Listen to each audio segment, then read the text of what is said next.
నమస్తే, నేను Vijaya Reddy. Yes, Allu Arjun case చాలా సెన్సేషనల్గా మారింది. మళ్ళీ బెయిల్ రద్దయి జైలుకు పోతాడా అనేది ఒక ఉత్కంఠగా చాలామంది ఎదురు చూస్తున్నారు. పోవాలని కొందరు, పోవద్దని కొందరు. సో ఎవరు కోరుకుంటున్నారు కదా, లీగల్ అంశాలు ఏం చెప్తున్నాయి. అలాగే కేటీఆర్ విషయంలో, ఈ కార్ రేస్ విషయంలో కూడా కేటీఆర్ జైలుకి అన్న మాటలు వినిపిస్తున్నాయి. అయితే మనము రాజకీయ అంశాలు ఒక విధంగా పక్కన పెడితే అసలు లీగల్ అంశాలు మాట్లాడుకుందాం. ఏముంది అసలు లీగల్గా, ఎవరు ఎన్ని రోజులు జైలుకు పోతారు, జైలుకు పోయినా కూడా కేసులు నిలబడతాయి అనే విషయాలపైన మనతో ఉన్నారు సీనియర్ అడ్వకేట్ రచనారెడ్డి గారు. అడిగి బోలని విషయాలు తెలుసుకుందాం. నమస్తే అండి. నమస్తే మేడం. మీరు చూస్తున్నారు అంటే గమ్మత్తుగా ఉంది. ఇప్పుడు లీగల్ అంశాలన్నీ పొలిటికల్ చుట్టూ కూడా తిరుగుతున్నాయి, పొలిటికల్ అంశాలు లీగల్ చుట్టూ తిరుగుతున్నాయి కదా. ఎస్, అల్లు అర్జున్ కేసు ఉంది, బెయిల్ రద్దు చేస్తాము అనేసి పోలీసులు బెయిల్ రద్దు కోసం కోరుతున్నారు. ఇందులో కొంత రాజకీయ రంగు బాగా పులుముకున్నట్టుగా కనిపిస్తుంది. సో అక్కడ చూస్తేనేమో మేము పర్మిషన్కి అప్లై చేసినాము, కానీ వాళ్ళు మాత్రము ఏమి రెస్పాండ్ అవ్వలేదు, అందుకే నేను వచ్చాను అని అతను చెప్తున్నాడు. బట్ అంటే ఆయన ప్రెస్ మీట్ పెట్టడం వల్ల సీసీటీవీ ఫుటేజ్ రిలీజ్ చేశారు. అంటే కొంచెము అంతా కూడా అంటే ఇక్కడ పోలీసులు అత్యుత్సాహమా, అల్లు అర్జున్ అత్యుత్సాహమా, ఏదైతే ఒక కుటుంబం నష్టపోయింది. అవును, ఇది ఒక ఆస్పెక్ట్. అయితే రెండో ఆస్పెక్ట్, అసెంబ్లీలో మాట్లాడిన విధానంలో దీన్ని బాగా రాజకీయం చేసి మాట్లాడిండ్రు అనే మాట వినిపిస్తుంది. మిగతా వాళ్ళు కూడా చాలామంది వేరే వేరే అంశాల్లో కూడా ప్రభుత్వ వైఫల్యాల వల్ల మరణిస్తే ఆ విషయాలు ఎందుకు ప్రస్తావించలేదు, ఆ కుటుంబాలను ఎందుకు పరామర్శించలేదు, వాళ్ళకి ఎందుకు ఎక్స్గ్రేషియా ప్రకటించలేదు అనేసి. సో ముందుగా లీగల్ అంశాలు మాట్లాడాలంటే అల్లు అర్జున్ విషయంలో ఏం చెప్తారు? ఫస్ట్ ఆఫ్ ఆల్ అందరికీ నమస్కారం అండి. లీగల్ అంశాలు మాట్లాడాలంటే అండి, నేను ఈ ఇన్సిడెంట్ జరిగినప్పుడే అంటే చాలా బాధ కలిగింది. కానీ ఈ ఇన్సిడెంట్ జరిగినప్పుడే అండ్ ఎఫ్ఐఆర్ ఇట్లా కంప్లైంట్ రిజిస్టర్ అవుతుంది, ఎఫ్ఐఆర్ రిజిస్టర్ అవుతుంది అన్నప్పుడే నేను క్లియర్గా చెప్పాను, ఇప్పుడు జాయింట్ అండ్ ఇండివిజువల్ లయబిలిటీ అని ఉంటుంది క్రిమినల్ నెగ్లిజెన్స్లో. అండ్ వాళ్ళు పెట్టింది కూడా culpable homicide not amounting to murder. So దీంట్లో అల్లు అర్జున్ని టార్గెట్ చేసుడా, లేకపోతే ఇంకో ఎవరో అంటే అల్లు అర్జున్ ప్లేస్లో ఇంకో ఎవరో ఉన్న వాళ్ళని టార్గెట్ చేసుడా అన్నట్టు ఉండదు. మీరు ఇంకో చట్టాలు చూస్తే అండ్ క్రిమినల్ లాస్ చూస్తే, criminal laws they follow a very specific and simple pattern అండి. ఇక్కడ ఏంటి, ఇక్కడ ఈ సిచ్యువేషన్ సరే, నువ్వు నేను చంపాలనుకోలేదు, నాకు తెలియదు, నాకు రాత్రి తెలిసిందా, పొద్దుగాల తెలిసిందా, మధ్యరాత్రి తెలిసిందా, అది పక్కకు పెట్టండి. కానీ మీరు అక్కడ వెళ్ళి ఆ సిచ్యువేషన్ క్రియేట్ అయ్యేలాగా అంటే ఆ సిచ్యువేషన్ అక్కడ క్రియేట్ అయ్యే అవకాశం ఉందని మీకు తెలుసు. అది తెలిసి ఒక రేషనల్ పర్సన్ ఏం చేస్తాడు, కొన్ని ప్రికాషన్స్ తీసుకోవాలా. ఆ ప్రికాషన్స్ ఏంటి, పర్మిషన్, బందోబస్తు, బ్యారికేడింగ్, ఇదంతా ప్రొఫెషనల్స్ చేస్తారు. ప్రొఫెషనల్స్ ఎవరే, ఇక్కడ లా ఎన్ఫోర్స్మెంట్. ఆ ప్రికాషన్స్ తీసుకోకుండా నేను ఈ సిచ్యువేషన్, ఎందుకంటే సినిమాని బాగా అడ్వర్టైజ్ చేసిండ్రు, బాగా అన్ని all media channels and all అంటే రేడియో అయినా, ఎఫ్ఎం అయినా, టెలివిజన్ అయినా, అండ్ ఆ ఈవెంట్ని కూడా ఆ ప్రీమియర్ షో 3,000-4,000 టికెట్లు ఇట్లా వస్తుండు చూస్తుండు. ఇప్పుడు నువ్వు రెగ్యులర్ సినీ గోవర్ లాగా ఏదో వచ్చి చూసి వెళ్ళిపోతుందంటే అది that's fine, but you created it into an event. And permission గురించి మాట్లాడితే మేడం, హైదరాబాద్ పోలీస్ యాక్ట్ కింద ఇదొక ఈవెంట్ కిందనే మీరు నిర్ధారించాలి. ఎందుకంటే మనం పాలిటిషియన్స్, పొలిటికల్ పార్టీస్ పాపం చిన్న ధర్నాలు, చిన్న రాస్తారోకోలు, ఇక్కడ పోయి జెండాలు ఊపేయటానికి, అక్కడ పోయి జెండాలు ఊపేయటానికే పర్మిషన్స్ కోసము డీటెయిల్గా అప్లై చేస్తారు. ఫలానా రోజు ఫలానా మంది, ఇంతమంది ఈ టైం నుంచి ఈ టైం వరకు అని. అది జస్ట్ అక్కడ పోయి ఇట్లా వేసేసి రారు, దాన్ని ఫాలో అప్ చేస్తారు. ఒకవేళ ఆ రోజు కల్లా రాకపోతే మీకు తెలుసు మనం పర్మిషన్స్ కోసము ఈ ధర్నా, ఆ పబ్లిక్ మీటింగ్ కోసం ఎన్ని ఇవి పెడతామో, ఎన్ని హైకోర్టులో కేసెస్ వేస్తామో. Because you have to follow up. And permission వచ్చిందా, రిజెక్ట్ అయినా రాకపోయినా next step is the honourable court. నువ్వు ఆ స్టెప్ తీసుకోవాలి. కానీ నువ్వు పర్మిషన్ వచ్చిందో లేదో జస్ట్ వాళ్ళకి ఇంటిమేషన్ ఇచ్చేసుడేంది అంటే ఎవరు మీరు? బందోబస్తు అంటే police, law and order police job మీకు బందోబస్తు ఇవ్వడం కాదు. అది ఎప్పుడు వస్తుంది, హైదరాబాద్ పోలీస్ యాక్ట్ కింద only after they give you permission. వాళ్ళు బందోబస్తుకి ఎంతమందిని అలౌవ్ చేస్తారు, ఎంతమందిని కేటాయిస్తారు, ఎంతమందిని అక్కడికి అలౌవ్ చేస్తారు, బ్యారికేడింగ్ ప్లాన్ ఎట్లా చేస్తారు, ఎంట్రన్స్ ఎగ్జిట్ ప్లాన్ కూడా ఎట్లా చేస్తారు, అందరిని ఎట్లా కాపాడాలనో వాళ్ళు చూసుకుంటారు. Because they are professionals at that. So ఇక్కడ అల్లు అర్జున్కి తెలిసి చేసినా తెలియక చేసినా అక్కడ అల్లు అర్జున్ అనే కాదు, అందరూ organisers, theatre owners, promoters, producers, ఎవరెవరు ఆ చైన్ ఆఫ్ కమాండ్లో ఉన్నారో వాళ్ళందరినీ ఆ ఎఫ్ఐఆర్లో చేర్చిండ్రు. ఇక్కడ అల్లు అర్జున్ హీరో కాబట్టి అతను అంటే అతని గురించే ఇక్కడ పొలిటికల్ స్టోరీ నడుస్తుంది. కానీ 105 is culpable homicide not amounting to murder. దానికి ఇంటెన్షన్ అవసరం లేదు, దానికి నోటీస్ అస్సలకే అవసరం లేదు. And culpable homicide not amounting to murder దాని పనిష్మెంట్ 5 to 10 years కాబట్టి it is a non bailable offence. Non bailable ఒఫెన్స్కి నోటీసులు ఇవ్వరు మేడం, ఓన్లీ బెయిలబుల్ ఒఫెన్సెస్కే నోటీసులు ఇచ్చి మీ సంజాయిషి అంటే మీ ఎక్స్ప్లెనేషన్ అడుగుతారు. దాని తర్వాత అరెస్ట్ చేయాలా లేదా అనేది ఆలోచిస్తారు. మన కోర్టులో బెయిల్ ఇచ్చారు కదా, అవును. బెయిల్ ఏ బేస్లో ఇచ్చుకుంటారు? బెయిల్ అదే బెయిల్ ఇక్కడ ఇతనికి ఇంటెన్షన్ లేదు, ఆ ఇంటెన్షన్ లేదనేది కల్పబుల్ హోమిసైడ్ అవుతుందా కాదా ట్రయల్లో ప్రూవ్ కావాలి. దాంతోపాటు బెయిల్ ఇవ్వడంతో ఇతను ఫ్లైట్ రిస్క్ కాదు, ఇతను ఇన్వెస్టిగేషన్తో కోఆపరేట్ చేయడు లేకపోతే పారిపోతాడు అనే ఫ్లైట్ రిస్క్ కాదు. అందుకోసం ఇంటరిమ్ బెయిల్ కింద కన్సిడర్ చేయండి అని ఆ బేసిస్ మీద ఇచ్చిండ్రు.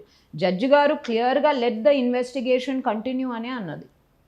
సో 105 and 118 అదేంటంటే grievous hurt which might lead to death. ఇక్కడ చనిపోయింది తను. సో ఆ గ్రీవియస్ హర్ట్ కూడా నాన్ బెయిలబుల్ ఒఫెన్సే. 118 నాన్ బెయిలబుల్ ఒఫెన్స్ అండ్ అది కూడా it's that is 7 years to life imprisonment. So 5 to 10 years non bailable offence, 105 culpable homicide not amounting to murder and 118 grievous hurt that has led to death కాబట్టి it's 7 to 10 years. So రెండుకి నోటీసులు ఇవ్వరు, రెండు non bailable offences. Non bailable ఒఫెన్సెస్లోనే immediate arrest అంటే వాళ్ళు ఇష్టం వచ్చినప్పుడు అరెస్ట్ చేసుకోవచ్చు. ఇమీడియట్గా 10 రోజులకా 1 రోజులకా అనేది వాళ్ళ ఇష్టం. అండ్ అరెస్ట్ చేసిన తర్వాత బెయిల్కి అప్లై చేసే అర్హత and right is Allu Arjun అయినా ఇంకో ఏ అక్యూజ్డ్ అయినా. ఓకే, మరి ఇందులో బెనిఫిట్ షోలకి పర్మిషన్ ఇచ్చిన గవర్నమెంట్ పాత్ర ఎంతవరకు ఉంటుంది? ఖచ్చితంగా ఉంటుంది మేడం. బెనిఫిట్ షోలకు గవర్నమెంట్ పర్మిషన్ ఇచ్చినప్పుడు గవర్నమెంట్ అంటే నాకు ఇక్కడ ఎంతవరకు గవర్నమెంట్ అక్కడ క్రైటీరియా లే డౌన్ చేయాలా. బెనిఫిట్ షోకి జస్ట్ బ్లాంక్గా 2 లైన్ల జియోనో లేకపోతే హెమోనో ఇష్యూ చేసి బెనిఫిట్ షోస్ని మేము అలౌ చేస్తున్నాము, ఇంత రేట్ల టికెట్లను మేము అలౌ చేస్తున్నాము అని అనకుండా క్లియర్ క్రైటీరియా ఇప్పటి వరకు వాళ్ళు ఇవ్వకపోతే క్లియర్ క్రైటీరియా ఇవ్వాలి. కానీ నిన్న అసెంబ్లీలోనైతే ఇక బెనిఫిట్ షోస్ ఉండబోవు, నేను చీఫ్ మినిస్టర్ ఉండగా నేను పెంచను అని చెప్పేసి క్లియర్గా అన్నారు. సో బెనిఫిట్ షోస్ అయినా క్రైటీరియా ఉండాలి. ఆ క్రైటీరియాలో కూడా ఒకవేళ బెనిఫిట్ షో మీరు ప్రమోట్ చేస్తే, మీరు అడ్వర్టైజ్ చేసి ప్రమోట్ చేస్తే, ఆ అడ్వర్టైజ్ చేసి ప్రమోట్ చేసినందుకు మళ్ళీ మీరు పర్మిషన్ తీసుకోవాలి. బెనిఫిట్ షో ఇచ్చినంత మాత్రాన అది blanket permission to have a benefit show any day any point of time కాదు. ఎందుకంటే లా అండ్ ఆర్డర్ ప్రాబ్లం ఎప్పుడైనా వస్తుంది. ఇట్ ఈస్ లైక్ నేను మీకు ఎగ్జాంపుల్ చెప్తున్నా madam. Article 19 of the constitution కింద ధర్నా చేసుడు, రాస్తా రోకో చేసుడు, లేకపోతే పబ్లిక్ మీటింగ్ చేసుడు, లేకపోతే మన ఫ్రీడమ్ ఆఫ్ ఎక్స్ప్రెషన్ని మనము వాడుడు, దట్స్ ఆ రైట్ అండర్ ద కాన్స్టిట్యూషన్. మీదైనా నాదైనా ఇంకో ఏ పాలిటిషియన్ అయినా. కానీ అది ఎలా వాడాలో, ఎప్పుడు ఏ టైంలో వాడాలో దాని కిందనే మనం పర్మిషన్స్ తీసుకుంటాం. ఏ రాస్తా రోకోకైనా, పబ్లిక్ మీటింగ్కైనా, ధర్నాకైనా. ఇది కూడా అంతే. అక్కడ బెనిఫిట్ షోని ప్రమోట్ చేసినంత మాత్రాన గవర్నమెంట్ బెనిఫిట్ షోస్ ఎలా చేయాలో అక్కడ క్రైటీరియా ఇవ్వకపోతే ఖచ్చితంగా గవర్నమెంట్ తప్పు. ఎందుకంటే క్రైటీరియా ఉండాలి. ఒక థియేటర్లో స్ట్రెంత్ ఇంత ఉంటుంది, దాంట్లో అదేంది A level, B level, C level, ఆ టికెట్ వాల్యూస్ మన అదేంది సినిమాటోగ్రఫీ యాక్ట్ కింద అండ్ ప్లస్ ఆ మినిస్ట్రీ చూసుకుంటుంది. దానికన్నా ఎక్కువ ఇది చేయాలంటే దాని ట్యాక్సేషన్ ఎట్లుంటుంది, దాని ట్యాక్సేషన్లో గవర్నమెంట్ స్టేట్ గవర్నమెంట్ ట్యాక్సేషన్ ఎట్లుంటుంది, వాళ్ళు ప్రాఫిట్ మార్జిన్స్ ఎట్లుంటాయి. బెనిఫిట్ షోస్ అన్నప్పుడు ఎటువంటి టికెట్లు అమ్మాలి, అన్ని టికెట్లు అమ్మొచ్చా, వీటిలో వేరియేషన్స్ ఏంటి, ఎంతమందిని రానివ్వచ్చు, ఎన్ని టికెట్లు అమ్మొచ్చు, ఎన్ని క్లాసెస్ ఉండాలి, ఇవన్నీ ఉండాలి. లేకపోతే ఇటువంటి దారుణాలు జరిగే అవకాశం మళ్ళీ మళ్ళీ ఉంటుంది మేడం. అంటే భారతదేశ we're not just like that the largest population in the world. స్టాంపీడ్లు ఇంకో ఏ దేశంలో ఎందుకు కావు, మన దేశంలోనే ఎందుకైతే మళ్ళీ మళ్ళీ అవుతాయి? బికాస్ ఆఫ్ ఆ పాపులేషన్. మనం అంటే పోలీసు వాళ్ళు కంట్రోల్ చేయలేని పాపులేషన్ ఉండే ఆ రోజు. అయితే నాకు ఒక డౌట్ వస్తుంది ఇక్కడ. మనకి 2014లో చంద్రబాబు నాయుడు ముఖ్యమంత్రి అయిన తర్వాత పుష్కరాలు వచ్చినాయి. అవును. ఈ పుష్కరాల్లో ఘాట్లో ఉన్నప్పుడు ఒక ఘాట్ను క్లోజ్ చేసిరు ముఖ్యమంత్రి వస్తున్నాడని. ఇంకో ఘాట్లో ఏమైందంటే ఈయన వచ్చిండు, ఈయన జూనిక తొక్కిసలాట్లు 23 మంది చనిపోయింది. అవును కదా. అవును. అంటే అప్పుడు ఆయన మీద కేసు కాలేదు, ఆయన అరెస్ట్ చేయలేదు. ఇక్కడనేమో ఇక్కడ ఒక డిఫరెంట్ వే, అక్కడ ఒక డిఫరెంట్ వేనా, రెండు ఒక టైప్ ఆఫ్ సినారియో కాదా? మరి ఒకటిలో మరి 23 మంది వేరు కదా. అయితే ఇక్కడ జస్ట్ స్లైట్ వేరియేషన్. ఎప్పుడైనా పుష్కరాలకు, ఇక్కడ మన పుష్కరాలకైనా లేకపోతే కుంభమేళా అక్కడ కూడా ఎంత ట్రై చేసినా ప్రతి ఏడాది 1 or 2, లాస్ట్ టైం కూడా ఒక క్యాజువాలిటీనో 1-2 క్యాజువాలిటీస్ ఉండే. కానీ అక్కడ అన్ని ప్రికాషన్స్ తీసుకున్న తర్వాత కూడా ఈ ఇష్యూ జరిగింది. సరే, చీఫ్ మినిస్టర్ వచ్చిండని చెప్పేసి అది ప్రికాషన్స్ తీసుకొని మీరు అక్కడ ఇంకో ఘాట్ దగ్గర అంతే మందిని అలవ్ చేసి ఇంకో వాళ్ళను తర్వాత అని అనేది ఉండే, అది అనలేదు.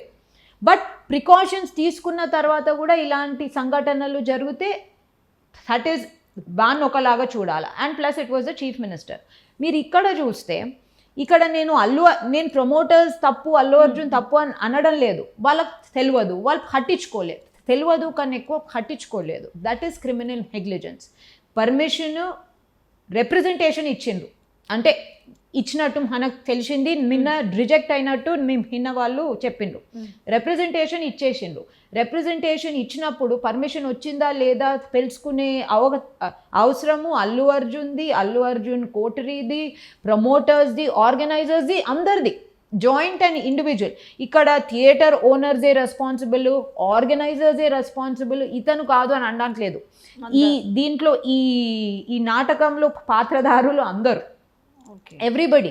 అట్లీస్ట్ దే హ్యావ్ టు, సరే ఆర్గనైజర్స్కి ఫోన్ చేసి లేకపోతే థియేటర్ ఓనర్స్ ఫోన్ చేసి, are all the permissions on that table, are they in order? ఎందుకంటే అది బౌన్సర్ల పని కాదు, అది only law enforcement, law and order police పని. అది ఇది చేసుకోలేదు. పర్మిషన్ రాకపోగా, వీళ్ళకి వచ్చిందో రాదో తెలియకపోగా రోడ్ షో కండక్ట్ చేసిండ్రు. That is absolutely not allowed. It is completely illegal. ఇప్పుడు మీరు నేను కూడా మనకి ఈ మధ్య అన్ని కార్లకు ఓపెన్ ఇవో ఉన్నాయి. మనం కూడా ఇష్టం వచ్చినప్పుడు లేచి ఊపొచ్చు కదా. You can't do that on a regular basis. You can't do that on the road. You can't just this thing. So ade restrictions as a ordinary citizen అందరి మీద వర్తిస్తాయి. సో ఇక్కడ అన్ఫార్చునేట్లీ వాళ్ళు తెలియక చేసినా పెళ్లి చేసిండ్రు అని ఇప్పటివరకు ఎవరు అనడం లేదు. But because they did not follow up, it was criminal negligence. ఆ నెగ్లిజెన్స్ వల్లనే it becomes culpable homicide, not amounting to murder. So పోలీసులు మళ్ళీ బెయిల్ రద్దు కోసం కోర్టులో పిటిషన్ దాఖలు చేశారు కదా. బెయిల్ రద్దు అయ్యే అవకాశం ఉంటుందా? బెయిల్ రద్దు అయితే మళ్ళీ అరెస్ట్ చేస్తే ఎంతకాలం ఉండే అవకాశం ఉంటుంది జైల్లో? బెయిల్ రద్దు అయితే ప్రతి బెయిల్ మేడం కండిషనల్ బెయిల్ ఉంటుంది. బెయిల్ ఏది ఇట్లా ఓపెన్గా మీరు డబ్బులు కట్టేసేయండి వెళ్ళిపోండి అన్నట్టు ఉండదు. So conditional. ఫస్ట్లీ ఆ బెయిల్లో ఏం కండిషన్స్ ఉండే, ఒకవేళ మీడియాతో మాట్లాడొద్దు అంటే ఇష్యూ గురించి, కోర్టులో సబ్జుడిస్ ఉంది కాబట్టి ఇష్యూ గురించి మాట్లాడొద్దు అనే ఒక కండిషన్ ఉందా? దాని తర్వాత ఒకవేళ ఇష్యూ గురించి మాట్లాడడమో లేకపోతే బయటకు వచ్చి ఇంకా ఎవరితోనో మాట్లాడడమో లేకపోతే ఇష్యూ గురించి ఆరా తీయడంలో పోలీస్ వాళ్ళకు, అంటే వాళ్ళు ప్రాసిక్యూషన్ కాబట్టి పోలీస్ వాళ్ళకు ఇతను విట్నెసెస్ని హెదిరించడానికి ట్రై చేస్తుండు, లేకపోతే అక్కడున్న ఎవిడెన్స్ని చేయడానికి ట్రై చేస్తుండు అని వాళ్ళు జడ్జ్ని ఒకవేళ కన్విన్స్ చేయగలిగితే బెయిల్ క్యాన్సిల్ అయ్యే అవకాశాలు ఉంటాయి. సో కండిషన్స్ని ఉల్లంఘిస్తేనే బెయిల్ క్యాన్సిల్ అవుతుంది. అండ్ అరెస్ట్ అంటే ఇప్పుడు ప్రతి క్రైమ్లో ఇన్వెస్టిగేషన్కి పోలీస్ వాళ్ళకు జ్యుడిషియల్ కస్టడీలోనైనా లేకపోతే పోలీస్ కస్టడీలోనైనా ఇన్వెస్టిగేషన్ రైట్ ఉంటుంది పోలీస్ వాళ్ళకు.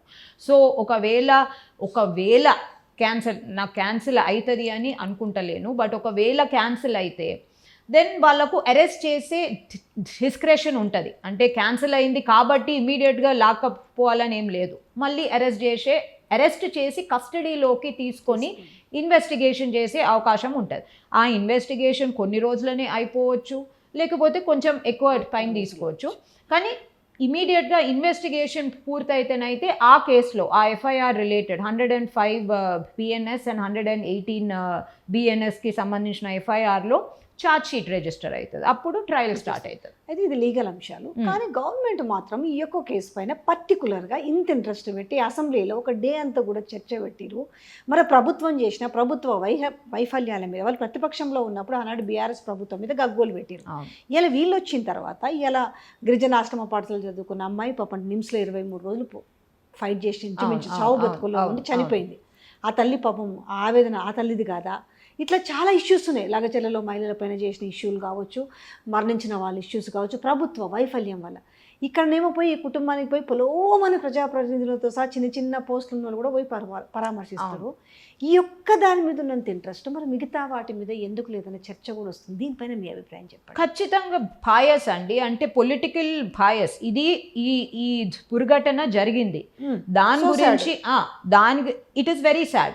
దాని గురించి ఒక లీగల్ ప్రాసెస్ నడుస్తుంది. ఆ లీగల్ ప్రాసెస్ ఎంతమంది అంటే ఒక మనిషిని చూసి మీరు లీగల్ ప్రాసెస్ని క్వశ్చన్ చేయొద్దు అని నేను అందరికీ చెప్పాలనుకుంటున్నాను. ఎందుకంటే ఇక్కడ మనిషి ముఖ్యం కాదు. అంటే అల్లు అర్జున్ ఉండొచ్చు, ఇంకా ఎవరైనా ఉండొచ్చు, సిచ్యువేషన్ ఇస్ ఇంపార్టెంట్. అక్కడ ఎవరున్నా, ఎంత పెద్ద మనిషి ఉన్నా, ఎంత చిన్న వాళ్ళు ఉన్నా కానీ ఆ సిచ్యువేషన్ క్రిమినల్ నెగ్లిజెన్స్ వల్ల జరిగిన అంశం కాబట్టి దానికి legal process has to be respected. అది అలా ఉంచితే దాన్ని మొత్తము పొలిటిసైజ్ అయితే ఖచ్చితంగా నిన్న అయింది. దానికి రోజు మొత్తం అంటే మన అసెంబ్లీ టైంని ఆ ఒక్క ఇష్యూ మీదనే స్పెండ్ చేయాల్సిన అవసరం లేదు. ఎందుకంటే నేను వేస్ట్ చేస్తుండ్రాను అన్నాను, కానీ స్పెండ్ చేయాల్సిన అవసరం లేదు. ఎందుకంటే మనం చాలా బిల్స్ పాస్ చేయాలి. అంటే మా ట్యాక్స్ పేయర్స్ మనీ అక్కడ అసెంబ్లీలో మీరు స్పీచ్లు ఇచ్చుట్లా లేకపోతే ఒకళ్ళని పెట్టుకున్నట్లనే కంప్లీట్ చేసుకుంటే మళ్ళీ బిల్స్ ఎప్పుడు పాస్ చేస్తారు అంటే గవర్నమెంట్ ఎప్పుడు నడుస్తుంది. That is important. So Revanth Reddy గారు ఇంత దాని గురించి మాట్లాడవలసిన అవసరం లేకుండే. అండ్ దానికన్నా ఇంపార్టెంట్, అసలు కేసులో అక్యూజ్డ్ ఉన్న అల్లు అర్జున్ అసలు దాని గురించి ప్రెస్ మీట్ పెట్టాల్సిన అవసరమే లేకుండే. అది యువర్ అడ్వైజ్ చేసిండ్రో కానీ దట్ ఈస్ అ హ్యూజ్ మిస్టెప్. ఎందుకంటే సబ్జుడిస్ ఉన్నది, కేసు నడుస్తుంది. మీరు దాని గురించి మీ ఒపీనియన్ చెప్పడము, లేకపోతే ప్రజల ఒపీనియన్, లేకపోతే చూసే వాళ్ళ ఒపీనియన్ ఒకలాగా లేకపోతే ఇంకోలాగా ఇది చేయడము, that cannot be done. Your an accused in a case. ఎక్కువ మీరు చెప్పాల్సింది ఏంటంటే కోర్టులో ఉందండి, కోర్టు చూసుకుంటుంది, that's the end of the story. నేను వీడియో రిలీజ్ చేసినా సరిపోయేది, అంతే. నేను నిర్దోషిని అని అనుకుంటున్నాను అని అనేస్తే చాలు. కానీ దాని గురించి నేను ఇది చేసిన, ఎందుకంటే నిన్న పోలీసు వాళ్ళు ఆ సినిమా మొత్తం చూపెట్టేసరికి అది ఇవన్నీ అబద్ధాలే, కావాలని ప్రెస్ మీట్ పెట్టిండు అనే కాడికి వచ్చేసింది CCTV. So definitely politicised. మీరు ఇప్పుడు లగిచర్ల అంశమే చూసుకోండి. ఎందుకంటే నాకు లగిచర్ల అసలు ఆ ఇష్యూ ఎందుకు అయిందో నాకు ఇప్పటి వరకు నాకు అర్థం కాలేదు. ఎందుకంటే భూసేకరణల పబ్లిక్ హియరింగ్ అనేది అన్ని ఇష్యూస్లలో, అంటే మీరు కాళేశ్వరం అయినా, పాలమూరు అయినా, లేకపోతే దిండి అయినా, లేకపోతే ఇంకో ఏ భూసేకరణలైనా పబ్లిక్ హియరింగ్ అనేది జరుగుతుంది. దాంట్లో రైతులు అండ్ వాళ్ళ భూములు కాబట్టి వాళ్ళ అంటే ఆ ఎమోషనల్ కొంచెం ఇది ఉంటుంది. ప్రతి దాంట్లో కొంచెం ఎమోషనల్ ఆస్పెక్ట్ ఉంటుంది పబ్లిక్ హియరింగ్లో. కానీ దాంట్లో డైరెక్ట్లీ ఎవరో రెస్పాన్సిబుల్ లేకపోతే ఎక్కడనో ఉన్న వాళ్ళు రెస్పాన్సిబుల్ అనేది అయితే I think that's far fetched. అంటే like I really don't get it. ఇంకోటి ఏంటంటే నేను ఇన్నది ఏంటంటే కొడంగల్లో కూడా ఎవరో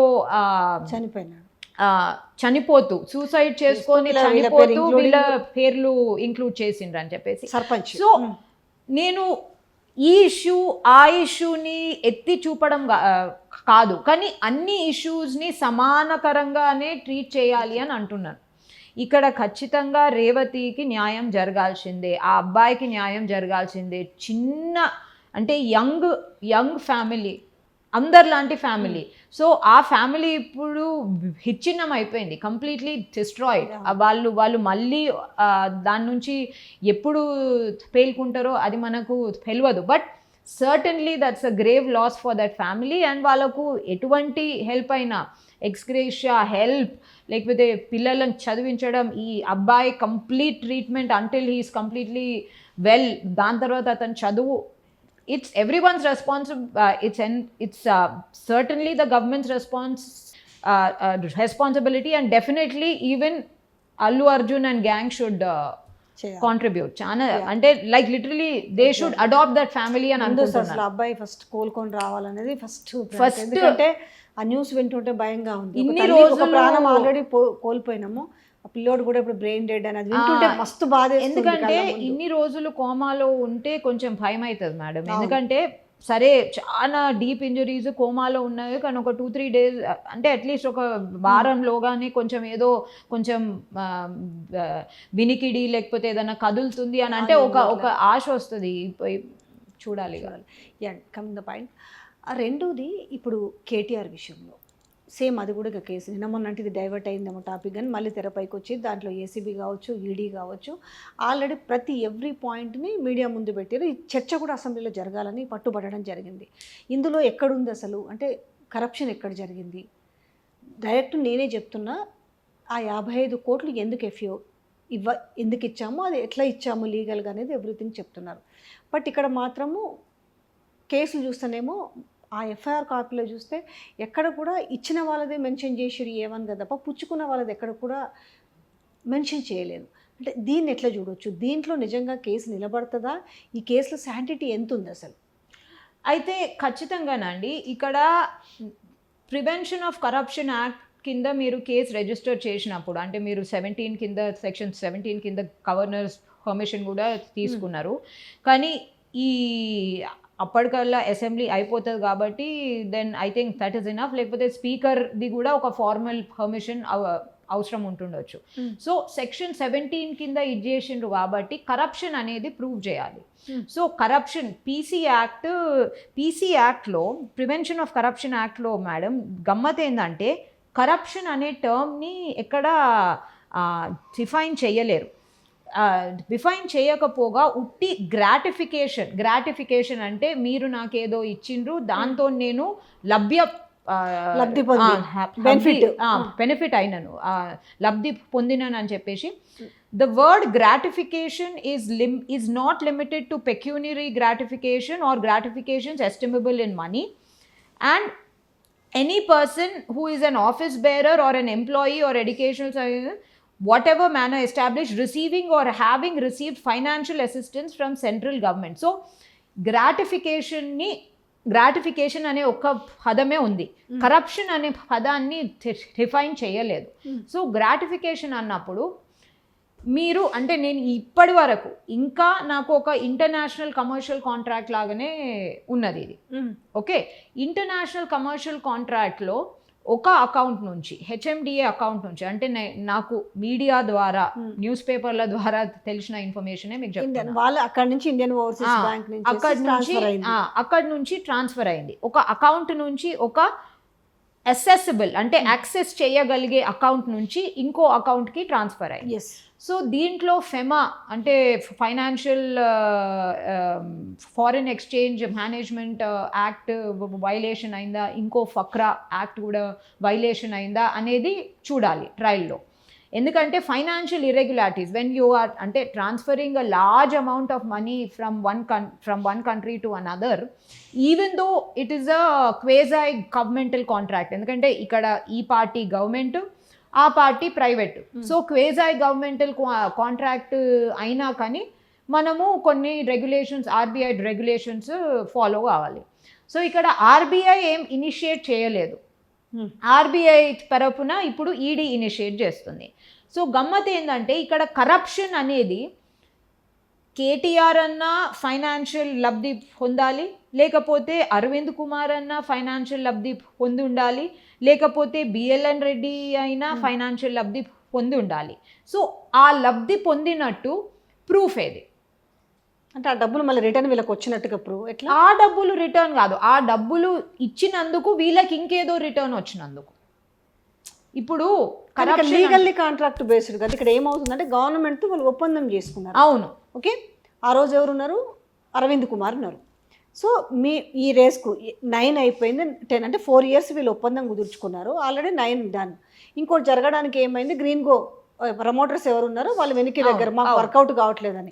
బట్ వీళ్ళు ఏం చేశారు, డేట్ పెట్టారు. ఈ డేట్లాగా మీరు పంపిస్తేనే మేము ఇదిగా ఉంటాం, లేదంటే నాట్ విల్లింగ్, లేకపోతే వీళ్ళది కూడా బ్లాక్ లిస్ట్లో అంటే ఒక ఇమేజ్ పోతుంది అన్న నేపథ్యంతో ముందు ఈ 55 crores సెండ్ చేస్తే తర్వాత మేము మళ్ళీ ప్రమోటర్స్ ఎత్తుకొని దాన్ని బ్యాలెన్స్ చేస్తామనేది ఇక్కడ అబ్జల్యూట్లీగా కేటీఆర్ చెప్తుంది. నేను చెప్తేనే అక్కడ అరవింద్ కుమార్ చేశారనేది. మళ్ళీ అక్కడ ఆఫీసర్ మీద కూడా ఇక్కడ నెపం పెట్టేయలేదు. ఇక్కడ వాళ్ళు త్రూ అంత మెయిల్ నడిచింది. అవును, అంత ఇక్కడ ఓపెన్ కనిపిస్తుంది, సీక్రెట్ లేదు. ఇప్పుడు మళ్ళీ ఏమైందనంటే ఈ గవర్నమెంట్ పోయిన తర్వాత దానకిషోర్కి వాళ్ళు కంగ్రాచులేషన్స్ చెప్తూ మేము ఇట్లా ఆ గవర్నమెంట్లో ఒప్పందం చేసుకున్నాము, మీరు ఇది చేస్తే ప్రాసెస్ చేస్తే మేము రేస్ నిర్వహిస్తామని చెప్పారు. బట్ అతను వచ్చి సీఎం కూడా కలవడం జరిగింది. అవును, మీరు కోఆపరేట్ చేస్తే మేము ఇది ఉంది చేస్తామని చెప్పి వీళ్ళేమి రెస్పాండ్ లేదు. వాళ్ళకు టైం ఇచ్చారు. వీళ్ళు ఏం రెస్పాండ్ అవ్వకపోవడం వల్ల వాళ్ళు విత్డ్రా అయిపోయినారు. ఆ బిల్ మెయిన్ ఉంటుంది కదా, రిజిస్ట్రేషన్ క్యాన్సిల్ 75 lakhs ఎంత ఉంది అది తీసుకోండి అని కూడా వాళ్ళు మెయిల్ పెట్టారు. కానీ ఇక్కడ ఏది కూడా జరగలేదు. వచ్చి కలిసిన ఇష్యూని కూడా వీళ్ళు బయట పెట్టలేదు. అతను ఎవరైతే ఉన్నారో ఆ రేస్ నిర్వహించే వాళ్ళది ఉంటుంది కదా, వాళ్ళ చైర్మన్ ఎవరు వచ్చి కలిస్తే కూడా వీళ్ళు బయట పెట్టలే. ఇక్కడ అంతా ఓపెన్ కనిపిస్తుంది కదా. ఇక్కడ మనీ లాండరింగ్ కానీ కరప్షన్ కానీ జరిగింది అనడానికి ఉంటుందా ఆస్కారం? నేను అదే అంటున్నాను మేడం. అంటే my question to you as a lawyer is, corruption మీకు ఎక్కడ కనిపిస్తుంది? నేను అదే అంటున్నాను. ఇక్కడ ప్రివెన్షన్ ఆఫ్ కరప్షన్ యాక్ట్లో కరప్షన్ డెఫినేషన్ లేదు. ఓన్లీ గ్రాటిఫికేషన్ అంటే లబ్ధి పొందడం అనే దాని మీద డెఫినేషన్ ఉంది. గ్రాటిఫికేషన్ అంటే ఏంది? పలానా పని చేస్తే నాకు ఏదో లబ్ధి పొందినను, ఫైనాన్షియలీనో క్విట్ ప్రో కోనో ఇంకోటి ఏదో లబ్ధి పొందినను. సో ఇక్కడ కేటీఆర్ ఫైనాన్షియలీనో క్విట్ ప్రో కోనో ఏం లబ్ధి పొందిండు, మన అరవింద్ కుమార్ ఫైనాన్షియలీనో క్విట్ ప్రో కోనో ఏం లబ్ధి పొందిండు, బిఎల్ఎన్ రెడ్డి గారు సేమ్. ప్రూవ్ చేయాలి. ఎట్లా ప్రూవ్ చేస్తారు? అండ్ ప్రివెన్షన్ ఆఫ్ కరప్షన్ యాక్ట్లో the burden of proof is on the prosecution. Government ACB prove చేయాలి ఇక్కడ వీళ్ళు లబ్ధి పొందిండ్రు అని చెప్పి. సరే, ఫస్ట్ పార్ట్లో సీజన్ 9లో ప్రమోటర్స్ వెళ్ళిపోయినరు, మేము అయినా కానీ ఎఫ్ఈఓతోని మేము ఒప్పందం కంప్లీట్ చేసుకోవటానికి ఇట్లా ముందరికి పంపించాం. మళ్ళీ అది క్లియర్ అయిన తర్వాతనే సీజన్ 9 జరిగింది కదా. సీజన్ 9 జరిగింది. సీజన్ 10కి వీళ్ళు రెడీ అండ్ విల్లింగ్ ఉన్నప్పుడు మళ్ళీ ఇప్పుడు వీళ్ళు నిర్వహించక విత్డ్రా చేసుకున్నప్పుడు మళ్ళా ఎట్లయినా వాళ్ళకు కూడా వీళ్ళ మీద బ్రీచ్ ఆఫ్ కాంట్రాక్ట్ కింద స్పెసిఫిక్ పర్ఫార్మెన్స్ అండ్ డ్యామేజెస్ కోసం వేసే అర్హత ఉంటుంది కదా. ఎందుకంటే it's an international commercial contract. Arbitration clause ఉండొచ్చు, లేకపోతే డైరెక్ట్లీ అదేంది మన ఇండియాలో ఏ కోర్టులోనైనా ఆల్రెడీ ఆర్బిట్రేషన్కి వెళ్ళారట. అప్పుడు ఇవన్నీ మనం కంపేర్ చేసి చూసినప్పుడు ఇది ఎట్లా ప్రూవ్ చేయగలుగుతారు, ఇది ఎట్లా నిలబడుతుంది అనేది ఇక్కడ ఒక క్వశ్చన్. ఏసీబీ ఎట్లా ప్రూవ్ చేయగలుగుతుంది అనేది ఒక క్వశ్చన్ మార్క్. ఇప్పుడు ఈడీ ఎన్ఫోర్స్మెంట్ డైరెక్టరేట్ కూడా ఒక ECIR enforcement case information report వాళ్ళు ఓపెన్ చేసిండ్రంట. ఎన్ఫోర్స్మెంట్ కేస్ ఇన్ఫర్మేషన్ రిపోర్ట్లో ఈడీలో మన పిఎంఎల్ఏ యాక్ట్లో మనీ లాండరింగ్ ఒకసారి మీకు అంటే దాన్ని డెఫినేషన్ చదివి చూపెడతానండి. Money laundering. Whosoever directly, it's section 3. Whosoever directly or indirectly attempts to indulge or knowingly assists or knowingly is a party or is actually involved in any process or activity connected with the proceeds of a crime and projecting it as untainted property shall be guilty of the offense of money laundering.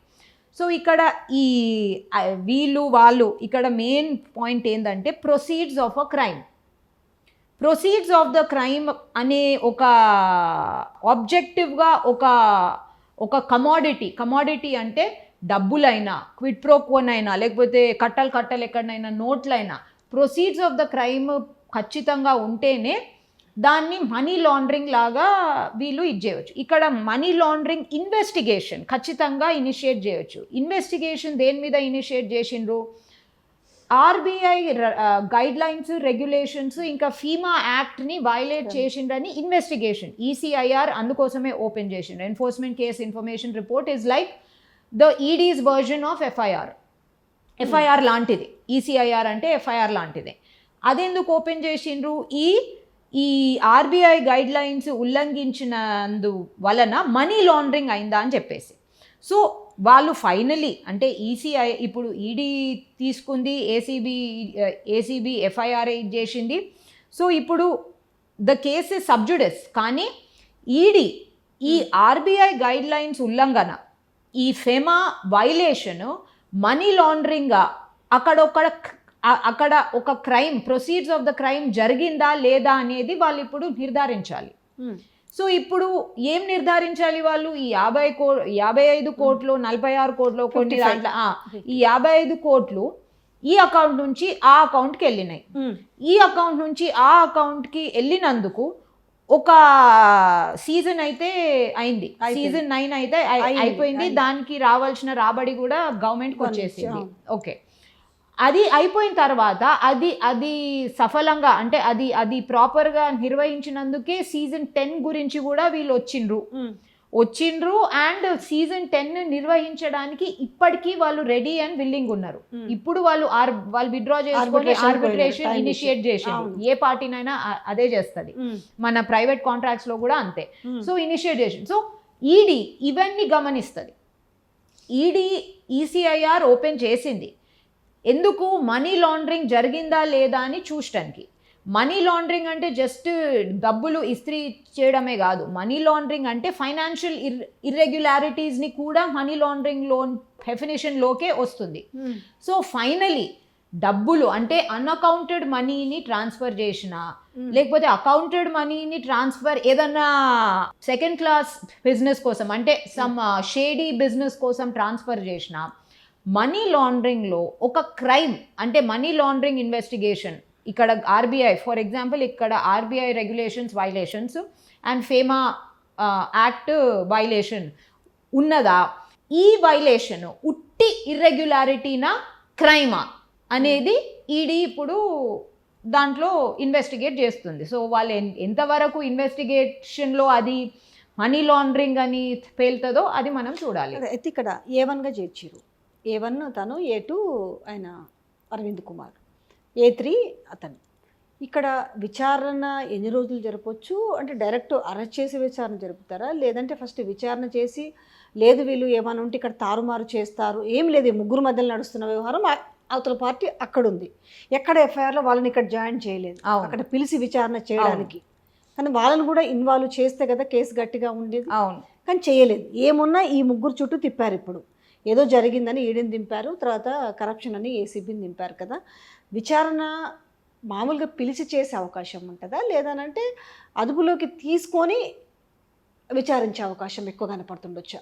అది వాళ్ళ discretion. ఇది ఒక political case కాబట్టి నాకు తెలిసి అదుపులోకి తీసుకొని కస్టడీలోకి తీసుకొని విచారణ చేస్తారు. ఏసీబీ కరప్షన్ యాంగిల్ నుంచి చేస్తుంది. సో కరప్షన్, ఇక్కడ కరప్షన్ జరిగింది అంటే గ్రాటిఫికేషన్. రచన, విజయ మనకు ఫైనాన్షియలీనో క్విడ్ ప్రోకోలోనో ఏదో గ్రాటిఫికేషన్ జరిగింది అని వాళ్ళు ప్రూవ్ చేయాలి. సో అక్కడ కేటీఆర్కైనా అరవింద్కైనా లేకపోతే పిఎల్ఎన్ రెడ్డికైనా సేమ్ స్టాండర్డ్స్ అప్లై అవుతాయి. గ్రాటిఫికేషన్ని వాళ్ళు పీసీ యాక్ట్ కింద ప్రూవ్ చేయాలి ఏసీబీ. ఇక్కడ ఈడీనేమో ఈ ట్రాన్సాక్షన్ సరే ఆర్బీఐ గైడ్ లైన్స్కి విరుద్ధంగా జరిగింది ఎందుకంటే వాళ్ళు పర్మిషన్ తీసుకోలేదు, ఇంకా ఫేమా యాక్ట్కి విరుద్ధంగా జరిగింది. కానీ అది ఒక క్రైమా, మనీ లాండరింగ్ అనే ఒక జాబితా కింద వచ్చే క్రైమా. ఈడీ పిఎంఎల్ఏలో షెడ్యూల్డ్ ఒఫెన్సెస్ ఉంటాయి మేడం. షెడ్యూల్డ్ ఒఫెన్సెస్ అంటే clearly listed out offences. So ఇది మనీ లాండరింగా, క్రైమా, ఇది ఒక మన వాళ్ళు కూడా రావాలి కదా ఇక్కడ. మరి అంటే సపోజ్ ఎగ్జాంపుల్ ఎవరికైనా అర్థమయ్యే వాళ్ళకి మన ఇద్దరి మధ్యలో జరిగింది అనుకుందామండి, ఇది లీగల్ ఒక జరిగింది, అవును. ఒకటి సక్సెస్ చేశారు, ఇంకొకటి జరిగింది, నేను మీకు ఇవ్వడము, మీరు ఎక్కడో ఉన్నారు, ఇప్పుడు మీకు 55 crores మీకు 10 series కోసం అనేసి కార్యకర్తకి మీకు పంపించారు, తర్వాత వీళ్ళు అడ్జస్ట్ చేసుకుంటామన్నారు. ఈలోగా గవర్నమెంట్ మారింది టోటలీగా, వీళ్ళు అది కొలాప్స్ అయింది, వాళ్ళు అక్కడ ఆర్బిట్రేషన్కి పోయారు. ఇక్కడ ముగ్గురిని చేశారు, A1 A2 A3. A1 వచ్చేసి KTR, that is the fine. ఇక్కడ వాళ్ళు లేకుండా, అవతల పార్టీ ఎఫ్ఈఓకి సంబంధించిన వాళ్ళు లేకుండా వీళ్ళ చుట్టే తిప్పుతారు ఆ కేసుని, వాళ్ళను కూడా ఇన్వాల్వ్ చేసే అవకాశాలు కాదు, ఖచ్చితంగా ఇన్వాల్వ్ చేయాలి. ఎందుకంటే ఇప్పుడు ఇట్స్ అ ఫారెన్ ఎంటిటీ, వీళ్ళకు డైరెక్ట్గా డొమెస్టిక్ క్రిమినల్ లా కింద వాళ్ళను అక్యూజ్గా పెట్టే అర్హత ఉండకపోవచ్చు. వాళ్ళు ఆ దేశం పర్మిషన్ తీసుకొని ఎక్స్ట్రడిషన్ అడుగుతారా, లేకపోతే జస్ట్ వాళ్ళకు సివిల్ ఎంక్వైరీ కింద వాళ్ళకు మమ్మల్ని ఇన్వెస్టిగేషన్లో మాతో సహకరించండి అని వాళ్ళకు ఒక పిలుపు, అంటే మన క్రిమినల్ లాలో ఉంటుంది, you can ask for their statement, you can ask for their statement without having any kind of inclusion as an accused.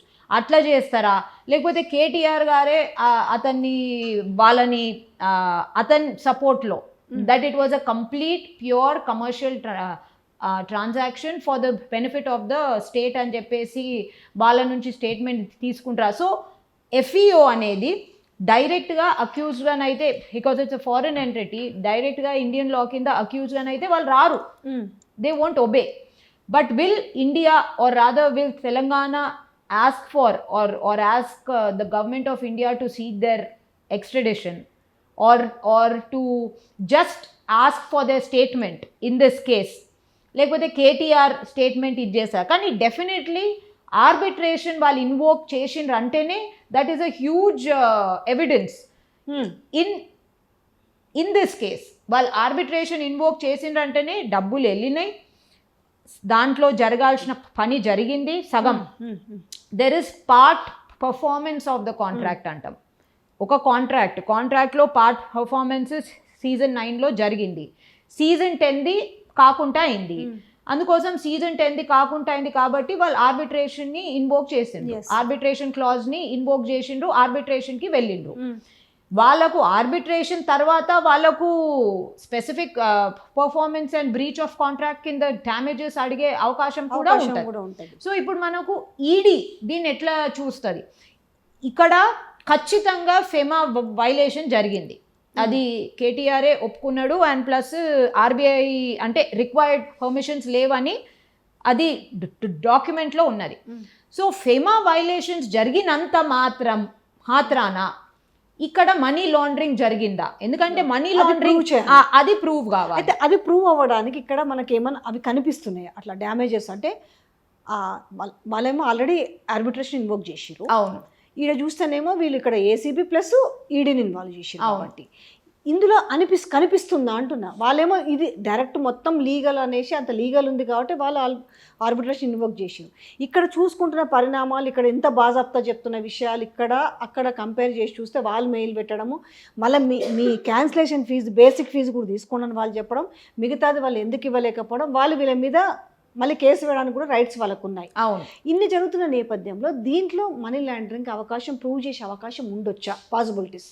ED ఇంకేమి ఎవిడెన్సెస్ అన్నది చేస్తుందో అది చూడాలి. నేను ఏసీబీ కేసు కన్నా ఎక్కువ ఈడీని ఇది చేస్తున్నా, ఎందుకంటే money irregularities money laundering same కాదు. ఇర్రెగ్యులారిటీస్ జరిగినాయి అంటే పర్మిషన్ తీసుకోలేరు, లేకపోతే ప్రాపర్ డాక్యుమెంటేషన్ సబ్మిట్ చేయలేరు ఆర్బీఐకి, ఫేమా వైలేషన్ జరిగింది. ఆ వైలేషన్ మనీ లాండరింగ్ అయిందా కాదా అనేది ఈడీ డిసైడ్ చేయాలి. ఇప్పుడు ఈడీ మనీ లాండరింగ్ అయింది అని చెప్పేసి, అంటే మనీ లాండరింగ్ జరిగింది అంటే there is a crime involved అని అంటే ఏసీబీ మళ్ళీ దాన్ని కరప్షన్ కింద గ్రాటిఫికేషన్ కూడా వచ్చింది అనేది ఏసీబీ ప్రూవ్ చేయాలి. ఏసీబీ ఇక్కడ క్విడ్ ప్రోకోనో లేకపోతే ఫైనాన్షియల్ గ్రాటిఫికేషన్, నాకేదో ఇక్కడ నుంచి లాభం జరిగింది అనేది ఏసీబీ ప్రూవ్ చేయాలైతే ఈడీ ఈ ట్రాన్సాక్షన్లో మనీ లాండర్ అయింది అంటే, మనీ లాండర్ అయిందంటే నాకు మీకు తెలిసినంత వరకు డబ్బులు ఈ అకౌంట్ నుంచి ఆ అకౌంట్కి వెళ్ళాయి, అంతే వెళ్ళాయి. దాని తర్వాత ప్రమోటర్స్ తప్పుకున్నారు, దాని తర్వాత వీళ్ళు ఏమో చేసిండ్రు, ఎట్టకేలకు సీజన్ 9 అయింది. దాని తర్వాత సీజన్ 10కి అంతా ప్రాపర్గా ఉన్నది, వాళ్ళు రెడీ ఉన్నారు, విత్డ్రా చేసుకున్నారు, వీళ్ళు నో అన్నారు, విత్డ్రా చేసుకున్నారు, వాళ్ళు ఆర్బిట్రేషన్ ఇన్వోక్ చేసుకున్నారు. సో ఈ అకౌంట్ ట్రాన్స్ఫర్లా ఏమన్నా డైవర్జన్స్ జరిగినాయా, ఇంకా ఎవరికన్నా లీగల్ గానే ప్రూవ్ కావాలి కదా, ఆన్లైన్ బేస్ లోనే జరగాలి అంతా ఆన్లైన్. ఎందుకంటే వీళ్ళు కేసు వేసిందే 55 కోట్ల మీద, అంతే. అవును, ఈ 600 కోట్లు అదంతా ఓరెలీ అంటున్నారు, అది overall contract amount. Overall contract amount గురించి ఎవరు కావాలి? ఓన్లీ ఇప్పుడు ఈ 55 crores లో క్రైమ్ జరిగిందా లేదా అనేది కావాలి. సో ఏసీబీ ఏం ప్రూవ్ చేయాలి? కరప్షన్ కింద రావాలంటే ఈ ముగ్గురు లాభం పొందినరా అనేది వీళ్ళు ప్రూవ్ చేయాలి, ఏసీబీ ప్రూవ్ చేయాలి. ఎందుకంటే burden of proof is on the prosecution. ఈడీలో కొంచెం ఉల్టా అవుతుంది. ఈడీలో అదేంటి, ఈ ఫైనాన్షియల్ ఇర్రెగ్యులారిటీస్ మనీ లాండరింగ్తో సంబంధం లేదు. అవును, నేను కొన్ని పర్మిషన్స్ తీసుకోలేను అండ్ ఈ ఇర్రెగ్యులారిటీస్ జరిగినాయి, కానీ ఇక్కడ డబ్బు ఎక్కడికి ఇంకో ఏ అకౌంట్కి లేకపోతే ఇంకో ఏ డెస్టినేషన్కి వెళ్ళలేదు, మనీ లాండరింగ్ జరగలేదు, అందుకని యాజ్ అ రిజల్ట్ క్రైమ్ కాలేదు అనేది మనం ప్రూవ్ చేయాలి. ఎందుకంటే అక్కడ బర్డన్ ఆఫ్ పంపించిన ప్రూఫ్ ఉంది, ఇంకా అక్కడి నుంచి జరిగేది అక్కడికే అయిపోయింది. మళ్ళీ ఇంకో ఏ డైవర్జన్ లేకపోతే మళ్ళీ అది క్రైమ్ ఎట్లా అవుతుంది? It's part of an international contract. So ED ఇంకా ఏమి దీంతో వస్తుందో కొంచెం చూడాలి. నిలబడే అంటే ఇప్పుడున్న మనం ఇన్ని మాట్లాడుకున్నాం కదా ఈ విషయంలో, ఈ టాపిక్స్ బేస్ చేసుకొని చూస్తే జనరల్గా మీరు ఒక సీనియర్ అడ్వకేట్ చూస్తే ఈ కేసు నిలబడే అంటే ఇది ఒకరేమో ఇంటర్నేషనల్, ఇక్కడ వీళ్ళు చెప్తున్నారు ఇది కొంచెం బాగా లాగింగ్, అంటే బాగా ఫార్. అవును, వాళ్ళు ఇన్వాల్వ్ కావాలి, వాళ్ళు రావాలి, వాళ్ళు చెప్పాలి, ఇవన్నీ దేశానికి సంబంధించి రెండు దేశాల మధ్యలో. ఈ నేపథ్యంలో ఈ కేసు నిలబడే అవకాశం ఉంటుందా అనిపిస్తుందా? కేసు కన్నా ఎక్కువ ఇన్వెస్టిగేషన్ చాలా లాంగ్ అయ్యే అవకాశం ఉంది. ఎందుకంటే లిటరలీ ఒక ఏజెన్సీనేమో మనీ లాండరింగ్ క్రైమ్ అనేది ప్రూవ్ చేయాలి, అంటే దాంట్లో మనం కూడా బికాజ్ అక్కడ బర్డన్ ఆఫ్ ప్రూఫ్ అన్నది కాబట్టి మనం ప్రూవ్ చేయాలి. ఇంకో ఏజెన్సీనేమో వీళ్ళు దీని నుంచి లబ్ధి పొందిండ్రు అనేది ప్రూవ్ చేయాలి. ఇప్పుడున్న సర్కమ్స్టాన్సెస్లోనైతే నాకు అది చాలా ఫార్ఫెచ్డ్ అనిపిస్తుంది. ఇప్పుడున్న సర్కమ్స్టాన్సెస్ చూస్తే దీంట్లోకి ఇంకేమి అడిషనల్ ఎవిడెన్సెస్ వస్తాయి, ఎఫ్ఈఓ ఇంకేం చెప్తుంది అంటే వీళ్ళు ఎట్లయినా సమన్స్ పంపిస్తారు. సో ఎఫ్ఈఓ ఏం చెప్తుంది అనేది కూడా వీల్ హ్యావ్ టు. ఒకవేళ ఎఫ్ఈఓ చేసి గవర్నమెంట్ కూడా, ఎందుకనంటే వీళ్ళు ఒప్పందం చేసుకున్నారు 4 years కాదు, వాళ్ళే ఇది చేసారు, చీట్ చేసారు అనేసి వాళ్ళు వేస్తే ఈ కేసు నిలబడుతుంది. అప్పుడు వాళ్ళు వేస్తే ఇక ఇవి రెండు ప్యారలల్లీ వెళ్తాయి. అయితే ఇప్పుడు ఇది చాలా డిలే అయ్యే ప్రాసెస్ కనిపిస్తుంది. ఈ నేపథ్యంలో A1 కానీ A2 కానీ A3 కానీ జైల్లోనే ఉండే అవకాశం ఉంటుందా, బయట ఉండి విచారణలు ఎదుర్కొనే అవకాశాలు ఎక్కువ ఉంటాయి? ఎట్లా ఉంటుంది అంటే కస్టడీలో ఎంత, అంటే కస్టడీలో రాబడే ఇన్ఫర్మేషన్ ఎంత ఉందో అంతవరకు కస్టడీకి తీసుకునే అవకాశం ఉంటుంది. ఎందుకంటే ఇట్స్ పొలిటికల్ కేస్ అండ్ అందరూ కస్టడీలో విచారిస్తారు అని ఎక్స్పెక్ట్ చేస్తున్నారు. దాని తర్వాత once a charge sheet is filed, ఇప్పుడు ఈడీ ఒకవేళ ఇప్పుడు ఏసీబీలోనైతే ఒకలాగుంటాయి బెయిల్ కండిషన్స్, ఈడీ కేసులో కస్టడీ కోరితే ఇంకోలాగా ఉంటుంది, ఎన్ఫోర్స్మెంట్ డైరెక్టరేట్ కోరితే ఇంకోలాగా ఉంటుంది. ఎందుకంటే పిఎంఎల్ఏ కింద కస్టడీ ఇంకా కొంచెం స్ట్రిక్ట్గా ఉంటుంది.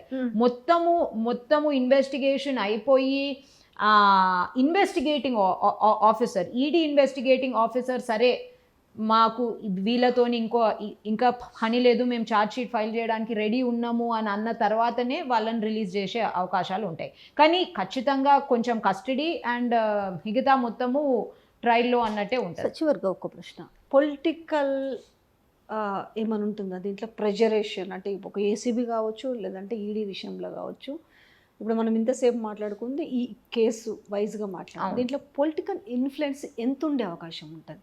ఏసీ అంటే ఇక్కడ స్టేట్కి సంబంధించిన ఇష్యూ కాబట్టి ఖచ్చితంగా ఏసీబీ మీద పొలిటికల్ ఇన్ఫ్లుయెన్స్ అయితే ఉండే అవకాశాలు ఉంటాయి. అండ్ ఎందుకంటే ఇంటర్నేషనల్ కమర్షియల్ కాంట్రాక్ట్ని కూడా క్రిమినల్ ఎట్లా చేయొచ్చో ఇప్పుడు ఈ కేసు ఉదాహరణ కూడా అవుతుందేమో కదా.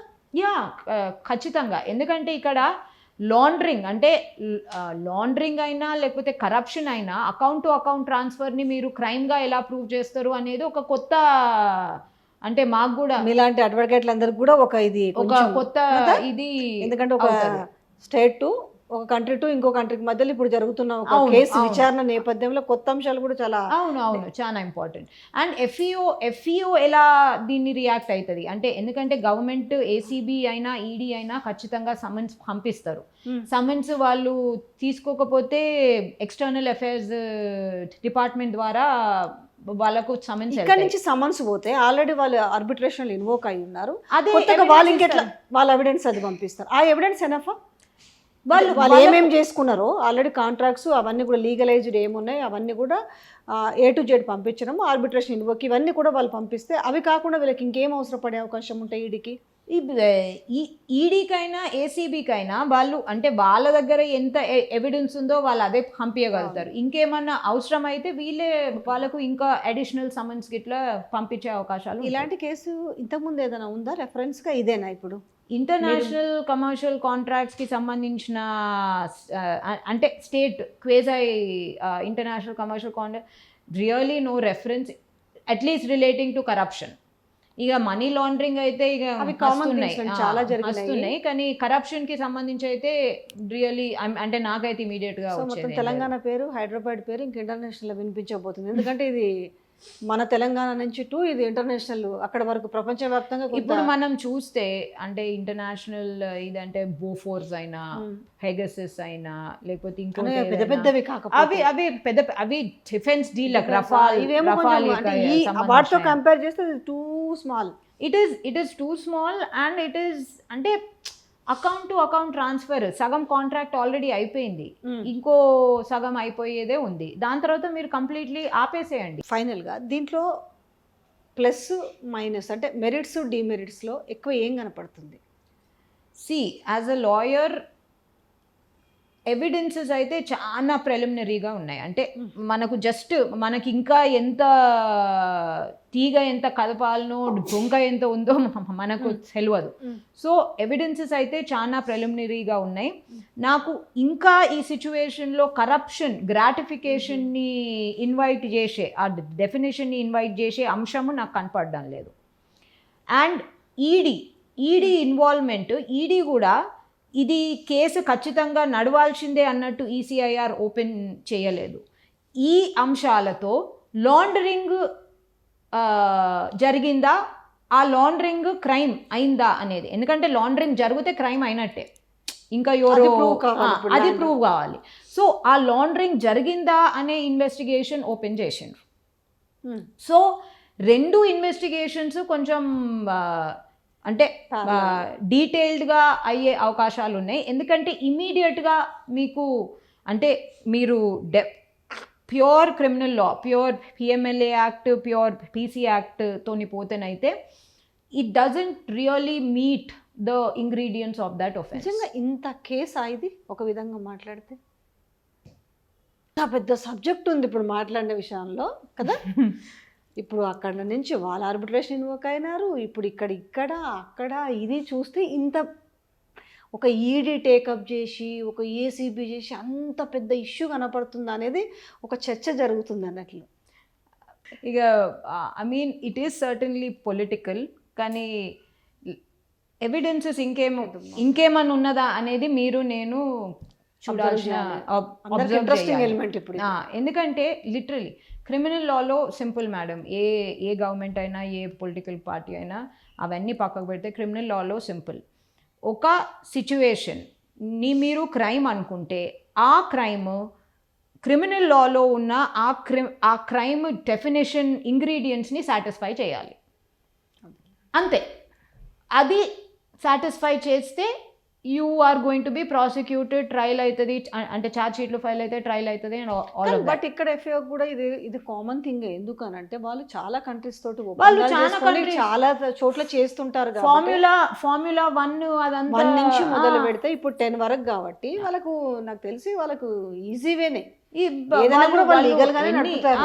ఎన్ని ఆర్బిట్రేషన్స్ ఉన్నాయో వాళ్ళకు, లేకపోతే ఎన్ని దేశాలలో అదేంటి స్పెసిఫిక్ పర్ఫార్మెన్స్ బ్రీచ్ ఆఫ్ ఏదో కాంట్రాక్ట్ కంట్రీలో వాళ్ళు ఆల్రెడీ పెనాల్టీ కూడా కట్టారు వీళ్ళు ఆర్బిట్రేషన్కి వెళ్తే. సో ఇక్కడ కూడా వాళ్ళు వీళ్ళు సమన్స్ పంపిస్తే వాళ్ళు కూడా నాకు తెలిసి సీరియస్గా తీసుకునే అవకాశాలే మనకు మోర్గా అంతే కనిపిస్తుంది. అంతే. Thank you so much ma'am. Thank you ఎందుకంటే అండి. ఇవన్నీ కూడా అల్లు అర్జున్ది లీగల్ ఆస్పెక్ట్, ఇది లీగల్, అవును. మళ్ళీ at a time political The round up కూడా political, ఉంది, scenario కూడా ఉంది. ramifications, yes. Thank you so much madam, చాలా మంచి క్లారిటీ ఇచ్చారు. Thank you. చూద్దాం. Thank you.